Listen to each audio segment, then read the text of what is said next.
오늘부터 국정감사가 시작됩니다. 헌법이 국회에 부여한 권능입니다. 국회로서는 행정부를 견제하는 역할이지만 행정부로서는 1년간의 행정을 되돌아볼 수 있는 기회이기도 합니다. 국민께 정부가 하고 있는 일들을 소상히 답한다는 자세로 성실하게 임해주기 바랍니다. 특히 타당한 지적과 합리적 대안은 적극 수용해서 정책에 반영하는 것을 마다하지 않아야 할 것입니다.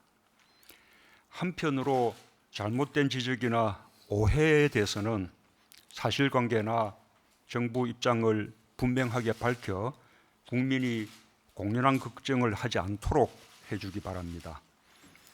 예를 들어 고용의 양적 지표가 좋지 않다는 점이나 영세 자영업자들의 어려움에 대해서는 수용할 부분은 수용하면서 원인 분석과 함께 장단기 대책을 마련하는 데 국회와 머리를 맞대야 할 것입니다. 그러나 최근 고용보험 가입자 수 통계에서 확인되듯 양질의 일자리는 지속적으로 늘어나고 있습니다.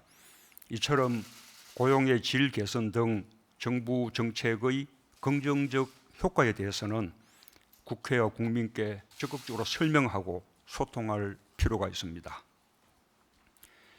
국회에도 헌법이 부여한 책무를 다해 주시기 바랍니다.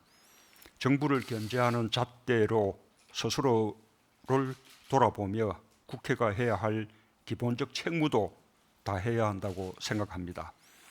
국회 스스로 추천한 헌법재판관 후보 3명에 대한 인사청문 보고서를 아직 채택하지 않아 9월 19일 이후 헌법기관 마비 사태가 지금까지 계속되고 있습니다. 국회의 책무 소홀이 다른 헌법기관의 공백 사태를 초래하고 국민의 헌법적 권리까지 침해하고 있는 상황을 조속히 해소해 주시기 바랍니다. 판문점 선언 국회 비준 동의도 마찬가지입니다. 판문점 선언에 이어 역사적인 북미 정상회담, 남북 간의 평양 선언 등이 계속되고 제2차 북미 정상회담을 앞두고 있는 등 한반도의 상황이 빠르게 앞으로 나가고 있는데 국회는 판문점 선언 비준 동의안을 상임위에 상정조차 하지 않은 채 제자리에 멈춰 있습니다. 국민들이 간절히 바라고 세계가 주목하는 한반도 평화의 새 역사를 만드는 일에 국회도 동참해 주시고 정부가 더 잘할 수 있도록 힘을 보태 주시기 바랍니다. 지금 청와대 국민청원 게시판에 음주운전 교통사고에 대한 엄중한 처벌을 요구하는 청원이 25만 명이 넘는 추천을 받아 올라와 있습니다. 그 청원이 말하는 대로 음주운전 사고는 실수가 아니라 살인 행위가 되기도 하고 다른 사람의 삶을 완전히 무너뜨리는 행위가 되기도 합니다. 지난 10년간 전체 교통사고 사망자 수는 30%가량 감소했고 음주운전 교통사고 사망자 수도 50% 넘게 줄어들었습니다. 이렇게 꾸준히 좋아지고는 있지만 음주운전 사고는 여전히 매우 많습니다. 지난 한 해 음주운전 사고는 2만 건에 가깝고 그로 인한 사망자 수가 439명, 부상자 수가 33,364명에 달합니다. 특히 주목할 점은 음주운전은 재범률이 매우 높습니다. 지난 한 해의 통계를 보면 재범률이 45%에 가깝습니다.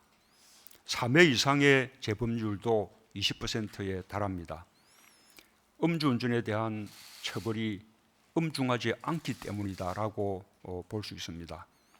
2005년부터 2015년까지 11년간 음주운전으로 3번 이상 적발돼서 운전면허가 취소된 사람이 무려 10만 명이 넘을 정도로 음주운전은 습관처럼 이루어지고 있습니다.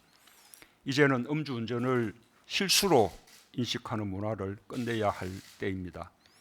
정부는 동성자에 대한 적극적 형사처벌, 상습 음주운전자 차량 압수와 처벌 강화, 또 단속 기준을 현행 혈중 알코올 농도 0.05%에서 0.003%로 강화하는 방안 등을 추진 중이지만 이것만으로 실효성 있는 대책이 될 수 있을지 되짚어 봐야겠습니다. 특히 재범 가능성이 높은 음주운전 특성상 초범이라 할지라도 처벌을 강화하고 사후 교육 시간을 늘리는 등 재범 방지를 위한 대책을 더욱 강화해 주기 바랍니다. 이상입니다.